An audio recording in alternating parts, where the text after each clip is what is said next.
أعوذ بالله من الشيطان الرجيم بسم الله الرحمن الرحيم. ایک الزام ہے ہم اعلی حضرت کے چاہنے والوں پر، اعلی حضرت کے مسلک کو ماننے والوں پر کہ یہ اعلی حضرت والے بڑے شدت پسند ہوتے ہیں. کیا ہوتے ہیں؟ شدت پسند ہوتے ہیں. تو میں ان اعتراض کرنے والوں سے ادباً کہوں گا کہ ہم مسلک اعلی حضرت والوں کی شدت پسندی کن چیزوں میں آپ نے دیکھی، کن باتوں میں شدت دیکھی، ذرا اس کی بھی تفصیل بتائیے. کبھی کوئی جائیداد کے جھگڑے میں شدت پسندی اختیار کی ہو تو بتاؤ. روپیے پیسے کے معاملے میں شدت پسندی کی ہو تو بتاؤ. کھانے پینے کے معاملے میں شدت پسندی کی ہو تو بتاؤ. لڑائی جھگڑے میں شدت پسندی کی ہو تو بتاؤ. یہ دنیاوی معاملات ہیں، لین دین، روپیہ پیسہ، دھن دولت، جائیداد، یہ دنیاوی معاملات ہیں. ان معاملات میں آپ نہیں بتا سکتے کہ یہ بریلوی شدت پسند ہوتے ہیں جائیداد کے معاملے میں، یہ بریلوی شدت پسند ہوتے ہیں لین دین کے معاملے میں. ایسا کوئی واقعہ یا ایسا کوئی ثبوت تم زندگی بھر نہیں بتا سکتے. پھر اب شدت پسندی کہاں کرتے ہیں بریلوی علماء؟ کہاں کے عقیدے کے معاملے میں. کہاں پر؟ عقیدے کے معاملے میں شدت پسندی اختیار کرتے ہیں. تو شدت پسندی عقیدے کے معاملے میں اختیار کرنا، یہ ایمان والوں کی پہچان بتایا قرآن نے. پلپلے نہیں بننا ہے ایمان کے معاملات میں، صلح کلی نہیں بننا ہے ایمانیات کے معاملے میں. جہاں ایمان و عقیدے کی بات ہوگی وہاں پختگی اختیار کی جائے گی، پوری شدت کے ساتھ اپنا عقیدہ بیان کیا جائے گا، حقیقت کے ساتھ بیان کیا جائے گا، پلپلے بن کر نہیں. پلپلے بننا ایمان کی نشانی نہیں، اگر کہیں تو دکھا دو. صلح کلیت کا شکار ہونا ایمان کی نشانی ہو تو کہیں دکھا دو، قرآن کی کسی آیت میں یا کسی حدیث رسول میں. قسم اللہ کی یہ فقیر آپ کو قرآن کی آیت سے بتانا چاہتا ہے والذین آمنوا، اور جو ایمان والے ہیں، اشد، بڑے شدید ہوتے ہیں. ایمان والے بڑے، اللہ فرما رہا ہے بڑے شدید ہوتے ہیں. کائے کے معاملے میں؟ حب للہ، اللہ کی محبت کے معاملے میں بڑے شدید ہوتے ہیں. تو شدت پسندی تو ہم سنیوں کی، ایمان والوں کی پہچان بتائی گئی. تم کہتے ہو شدت پسندی جو اختیار کی جاتی ہے دین و ایمانیات کے معاملے میں. اب آپ دیکھیے، اس کے چند نمونے پیش کرتا ہوں آپ کو. اعلی حضرت کی بارگاہ میں ایک بدعقیدہ شخص، اعلی حضرت کی بارگاہ میں ایک بدعقیدہ شخص آیا ملاقات کے لیے. اعلی حضرت کے جب ماننے والے پہچان لیتے ہیں تو اعلی حضرت کیسے نہیں پہچانیں گے کون آ رہا ہے؟ ہم ان کے غلاموں کے غلام ہیں. جو بریلی کا سرما لگاتے ہیں آنکھوں میں، ان کی آنکھوں میں ایسی تاثیر ہو جاتی ہے کہ وہ چہرہ دیکھتے ہی پہچان لیتے ہیں یہ وفادار مصطفیٰ ہے کہ غدار مصطفیٰ ہے. پہچان لیتے ہیں. کتنا ہی چھپنے کی کوشش کرے چھپ نہیں سکتا ہے. الحمدللہ یہ رضا کا فیضان ہے. تو کہنا یہ چاہتا ہوں کہ اعلی حضرت کی ایک اچٹتی ہوئی نگاہ پڑی اس پر. آپ نے نظریں پھیر لیں، پھر دیکھا ہی نہیں اس کی طرف. وہ کھڑا رہا. اعلی حضرت دوسروں سے مخاطب تھے، دوسروں سے بات کر رہے تھے. دوسروں کے مسائل نپٹا رہے تھے، لیکن وہ شخص کھڑا رہا. جب دیکھا کہ نہ میرے سلام کا جواب دیا گیا، نہ مجھے بیٹھنے کو کہا گیا، نہ مجھ سے پوچھا گیا کہاں سے آئے ہو، کیا نام ہے. اکثر ہم پوچھتے ہیں نا کہاں سے آئے ہیں آپ، کیا نام ہے، کس کام سے آئے ہیں. اعلی حضرت نے کچھ ایسا اس کے ساتھ عمل کیا ہی نہیں. وہ کھڑا رہا بہت دیر تک، تو اپنے آپ میں شرمندہ ہونے لگا. کرے میں اتنی دیر سے کھڑا ہوں، مجھ کو بیٹھنے تک کو نہیں کہا، مجھ سے پوچھا تک نہیں کہ کیا نام ہے، کیوں آئے ہو، کیا مقصد ہے، پوچھا تک نہیں. اعلی حضرت کی بارگاہ سے وہ شخص نکل کر چلا گیا. شرمندہ ہو گیا، چلا گیا. پڑھا لکھا تھا، وہ بھی سمجھدار تھا، چلا گیا. تو اعلی حضرت کے ایک بھائی ہیں برادر، جن کا نام حضرت محمد رضا صاحب ہے. آپ احمد رضا ہیں اور آپ کے برادر کا نام محمد رضا، ننھے میاں عرفیت. انہوں نے اس شخص کو جاتا ہوا دیکھ کر اعلی حضرت سے جانے کے بعد کہا، حضرت یہ بھی کوئی اخلاق ہیں آپ کے؟ اتنی شدت پسندی کہ وہ آیا آنے والا کھڑا رہا، آپ نے وہ پوچھا تک نہیں، نہ بیٹھنے کو کہا، نہ خیریت پوچھی، وہ چلا گیا آخرکار. کہ یہی اخلاق ہیں آپ کے؟ اعلی حضرت سے کہا ان کے برادر نے.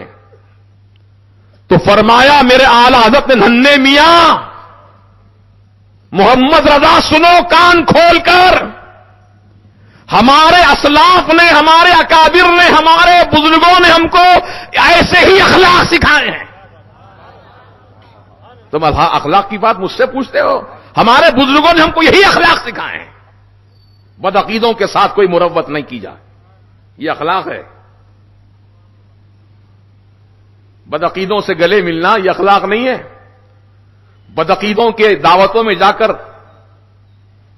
اچھی غذائیں تناول کرنا یہ اخلاق نہیں ہے. بدعقیدوں سے بے تعلق ہو جانا اور ان سے دوری اختیار کرنا یہ اخلاق نبوی ہیں، یہ اخلاق صحابہ ہیں. ثابت کرتا ہوں میں آپ کو. آج مسجد نبوی شریف ہے، جمعہ کا دن ہے. منافقین جن کا ظاہر الگ تھا باطن الگ تھا، دھوکے باز تھے، حضور کی نفرت دل میں رکھتے تھے لیکن سامنے محبت جتاتے تھے، کلمہ پڑھتے تھے لیکن کفر سے بھی ان کو محبت تھی. ان کو منافق کہا گیا شریعت کی اصطلاح میں، قرآن کی بولی میں.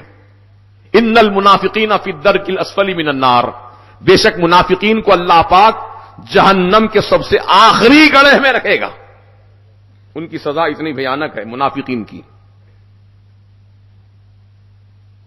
تو حضور پاک علیہ السلام کے دور مبارک میں منافقین تھے کچھ، جن کا سردار عبداللہ ابن ابی تھا. منافقین کا سردار تھا گرو گھنٹال، یہی سب کو اچھالتا رہتا تھا. تو جمعہ کا دن منافقین مسجد میں بیٹھے ہیں، صفوں میں بیٹھے ہیں، جمعہ پڑھنے کے لیے آئے ہیں. تو حضور پاک علیہ الصلوۃ والسلام کے تعلق سے دل ہی دل میں سوچ رہے تھے وہ لوگ منافقین، ہم اتنے دن سے ان کو دھوکہ دے رہے ہیں، ان کو پتہ ہی نہیں ہے. ہم تو مسلمان نہیں ہیں لیکن یہ ہم کو مسلمان سمجھ رہے ہیں. ہم مومن نہیں ہیں لیکن ہم کو یہ کلمہ پڑھنے والا مسلمان سمجھ رہے ہیں. ہم ان کے پیچھے نماز پڑھتے نظر آتے ہیں لیکن ہم ان کے پیچھے نماز اللہ کے لیے نہیں پڑھ رہے، ہم تو بتوں کی سجدہ کر رہے ہیں. ان کو پتہ ہی نہیں ہے. یہ دل میں خیال ان کے آیا. نبی پاک علیہ السلام ان کے دل کے خیال سے باخبر ہو گئے. میرے نبی نے فرمایا اخرج یا فلاں ابن فلاں فإنک منافق، نکل میری مسجد سے، تو منافق ہے. ایک ایک منافق کا نام لے لے کر اٹھایا، مسجد سے نکالا باہر، نکل، ایکٹنگ کر رہا نماز کی، نکل. سب کو نکالا. اب ظاہر میں تو جو سلح کلی ہوتے نا، پلپلے، ان کو یہ معلوم ہوتا ہے کہ ارے یہ تو بڑا اچھا کام نہیں ہوا، بیچارے نماز پڑھنے آئے تھے، مسجد میں نماز پڑھنے دینا تھا ان کو، لیکن حضور نے ان کو نکال دیا. تو میں پوچھتا ہوں ابے تیری عقل بڑی ہے کہ نبی کی عقل بڑی ہے؟ تیرا علم بڑا ہے کہ نبی کا علم بڑا ہے؟ تیرا تقوی بڑا ہے کہ نبی کا تقوی بڑا ہے؟ اللہ کے جاننے والے نبی زیادہ ہیں کہ تو جاننے والا ہے؟ جب نبی نے یہ عمل کیا تو رب کی مرضی ہی سے کیا. قرآن کہتا ہے وما ينطق عن الهوى ان هو الا وحی یوحی، یہ نبی اپنی مرضی سے کچھ نہیں کہتے ہیں، ہاں جب ان پر وحی اللہ تعالیٰ اتارتا ہے تبھی اپنی زبان سے الفاظ ادا کرتے ہیں۔ یہ قرآن تائید کر رہا، تو نبی کا فرمانا اخرج یہ خدا کی مرضی سے ہے۔ بولیے اللہ بھی یہی چاہتا ہے جو نبی چاہتے ہیں۔ منافقین کا آج پردہ چاک ہو جائے، ان کے چہرے بے نقاب ہو جائیں، بھری مسجد سے اٹھ کے نکالا تو یہ لوگ کیسے نکلے معلوم آپ کو؟ اللہ اکبر، ان کا بھی ایک آئیڈیا اسٹائل ہے، اسٹائل۔ یہ ایسے رومال اوڑے ہوئے تھے، ایسے رومال اوڑے ہوئے تھے، سمجھے آپ؟ جب مسجد سے نکلے تو اس طرح منہ چھپا کے نکلے، اس طرح منہ چھپا کے نکلے۔ سیدنا عمر ابن خطاب رضی اللہ عنہ اس جمعہ میں دیر سے آ رہے تھے، وہ جب ان کو نکلتا ہوا مسجد سے دیکھے تو حضرت عمر کو خیال یہ ہوا کہ شاید نماز جمعہ ہو گئی، ادا ہو گئی، میں دیر ہو گئی، مجھ سے چھوٹ گئی نماز میری، تو وہ کہیں مجھ کو دیکھ نہ لیں لوگ مجھ کو کہ میں نماز چھوڑ دیا ہوں، تو وہ گلی میں چھپ گئے۔ تو یہ منافقین نکل رہے تھے، جب حضرت عمر کو چھپتا ہوا دیکھا تو دل ہی دل میں کہنے لگے سب دیکھ لیے تھے اچھا ہوا تھا، لیکن عمر نہیں دیکھے، یہ بڑی اچھی بات ہے۔ سبحان اللہ، اللہ اکبر، اللہ اللہ۔ جب حضرت عمر آئے دیکھا تو مسجد کھچا کھچ بھری ہے لیکن منافقین نکالے گئے ہیں، تو ان کا ایک اسٹائل ہوتا ہے، یہ نقاب پوش ہو جاتے ہیں۔ دیکھ لو اب ہمارے رومال چہروں پہ نہیں ہوتے ہیں، الحمدللہ کندھوں پر ہوتے ہیں۔ الحمدللہ، نعرہ تکبیر، چہرہ نظر آتا نعرہ ہے۔ رسالت، نعرہ رسالت، مسلک اعلی حضرت، شیر ہندوستان، شیر ہندوستان۔ جو چہرہ دکھانے کے لائق اور قابل نہیں رہتے وہی تو چہرہ چھپاتے ہیں، اور جو چہرہ دکھانے کے لائق و فائق ہیں الحمدللہ چہرہ دکھاتے ہیں، چھپاتے نہیں ہیں، دکھاتے ہیں۔ تو حضور نے منافقین کو نکالا، یہ حضور کے اخلاق ہیں، بولیے حضور کے اخلاق ہیں، کوئی نرمی نہیں، کوئی رعایت نہیں، نکالا ان کو مت، نکل، بڑی بے عزتی سے نکالا جی وہ بھی، اخرج یا فلاں ابن فلاں فإنک منافق، اے فلاں کے بیٹے فلاں نکل مسجد سے، تم منافق ہے۔ اب اس کے آگے ایک واقعہ اعلی حضرت فرماتے ہیں، خود فرماتے ہیں کہ سیدنا عمر ابن خطاب رضی اللہ عنہ کا دور خلافت تھا، آپ کے دور خلافت میں آپ نماز عشاء پڑھ کر مسجد سے گھر کو جا رہے تھے، ایک مسافر ملا راستے میں، کہا میں مسافر ہوں، بھوکا ہوں، مجھے کچھ کھانے کی حاجت ہے، امیر المومنین اگر مجھے آپ کھلا دیں کچھ کھانا رات کا تو بڑی مہربانی ہوگی۔ حضرت نے اشارہ کیا میرے ساتھ آؤ، وہ ساتھ چلنے لگا۔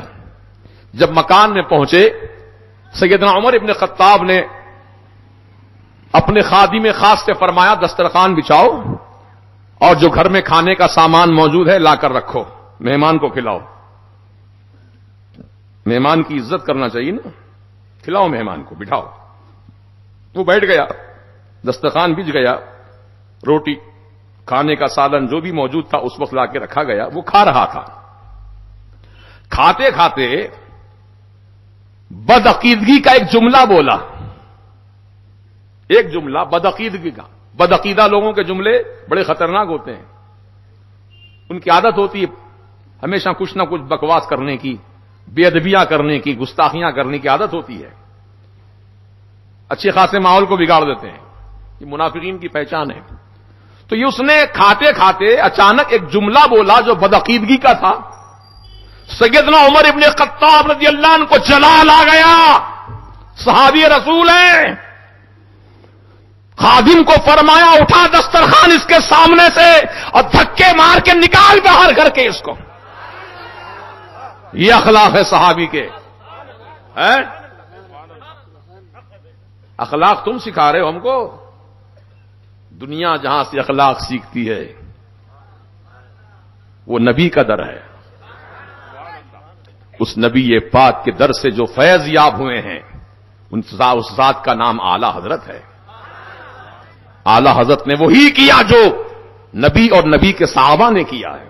اس سے بڑھ کر کچھ کیا ہو تو بتاؤ. شدت پسندی کا لیبل مت لگاؤ. شدت پسندی تو الحمدللہ تم جس معنی میں بولتے ہو معنی تمہارے انداز کے مطابق غلط، اور ہم جس معنی میں شدت پسند کہتے ہیں اپنے آپ کو اس معنی میں حق. ہم دین کے معاملے میں شدت پسند ہیں، عقیدے کے معاملے میں شدت پسند ہیں. ہم صلح کلیت والے نہیں ہیں، ہم ٹی ٹی یا سے ٹناٹن سننی ہے. اندر بھی وہی بولی ہے، باہر بھی وہی بولی ہے، مسجد میں بھی وہی بولی ہے، میدان میں بھی وہی بولی ہے. ہم کان میں نہیں بولتے ہیں، میدان میں بولتے ہیں. اندر باہر والا معاملہ الگ نہیں ہے. اوپر اوپر بھک بھک، اندر اندر دھک دھک، یہ نہیں ہے. اوپر بھی بھک بھک ہے، اندر بھی بھک بھک ہے. سمجھ گئے؟ تو اعلی حضرت عظیم البرکت نے نبی کے گستاخوں کے لیے کوئی رعایت نہیں فرمائی، کوئی رعایت نہیں کی، چاہے کوئی ہو. منصب نہیں دیکھا، عہدہ نہیں دیکھا، دولت نہیں دیکھی، اس کا ظاہری روب جلال نہیں دیکھا، بلکہ جو بات حقانیت والی تھی اعلی حضرت نے اس کو سنا دیا. اور آج الحمدللہ اعلی حضرت کے مسلک کو جنہوں نے اختیار کیا اس کا فیضان یہ ہے کہ 5 لاکھ جمع ہوئے پہاڑی شریف کے دامن میں، ایک بھی اس میں اعلی حضرت والا نہیں تھا، ایک بھی نہیں تھا. سب پلپلے تھے. چلو دیکھیں گے کیا ہوتا ہے. سب پلپلے تھے، صلح کلی والے تھے. الحمدللہ جو اعلی حضرت والا تھا ان کے قریب بھی نہیں گیا، کیونکہ رسول پاک نے فرمایا ایاکم وایاہم. کیا مطلب ایاکم، تم بچو ان سے. کس سے؟ بدعقیدوں سے، بد مذہبوں سے، گستاخان رسول سے دوری اختیار کرو. ان کے قریب مت جاؤ، دور رہو. وَإِيَّاهُمْ، اور ان کو اپنے سے دور رکھو. نہ تم ان کے پاس جاؤ نہ ان کو اپنے پاس آنے دو. یہ حضور کا فرمان ہے. بخاری شریف کی حدیث کا ٹکڑا میں نے پیش کیا ہے. کیوں فرمایا حضور نے؟ اس لیے کہ صحبت کا اثر ہوتا ہے. صحبت کا اثر ہوتا ہے. اگر بدعقیدوں کی صحبت میں بیٹھو گے تو کچھ نہ کچھ بدعقیدگی کا تاثر وہ دے ہی دے گا آپ کو. اس لیے ان سے دوری اختیار کرو. اب ان کے گرگوں نے ان وہابیوں کو اتنا پکا بنا دیا ہے وہابیت میں کہ کوئی دیوبندی وہابی تبلیغی ہمارے سنیوں کے اجتماعات میں لوگ نہیں آتے ہیں، ہماری مسجدوں میں نماز نہیں پڑھتے ہیں، کیونکہ ان کو ٹریننگ دی گئی باضابطہ ان کے قریب نہیں جانا سنیوں کے. اگر گئے تو تم بھی بدعتی ہو جاؤ گے معاذ اللہ. یہ ہم سے دور کیے گئے. تو جب ان کا کوئی ہمارے پاس نہیں آتا ہے تو ہمارے ان کے پاس کیوں جائیں؟ دوری اختیار کرو پیارے. ایمان کی سلامتی چاہتے ہو، ایمان کی حفاظت چاہتے ہو تو ان سے بے تعلق رہو. ان کے قریب جانے سے ایمان خطرے میں پڑ جاتا ہے. اللہ والوں کی صحبت میں رہو، چاہے وہ اللہ والے زمین پر ہوں یا زمین کے اندر ہوں، ان کی صحبت میں رہو. ان کی صحبت تمہارے لیے ہمارے لیے بہت ہی فائدہ مند ہے. یک زمانہ صحبت با اولیاء بہترس 100 سالہ طاعت بے ریا. مولانا روم فرماتے ہیں کہ اللہ والوں کی صحبت میں ایک لمحہ بیٹھ جانا یہ 100 سال کی بے ریا عبادت سے زیادہ بہتر ہے. تو اس لیے ان بزرگوں کی تعلیمات اور ان کے تصانیف، ان کے تحاریر، ان کا عقیدہ، ان کا کردار ساری دنیا کے مسلمانوں کے لیے مشعل ہدایت ہے.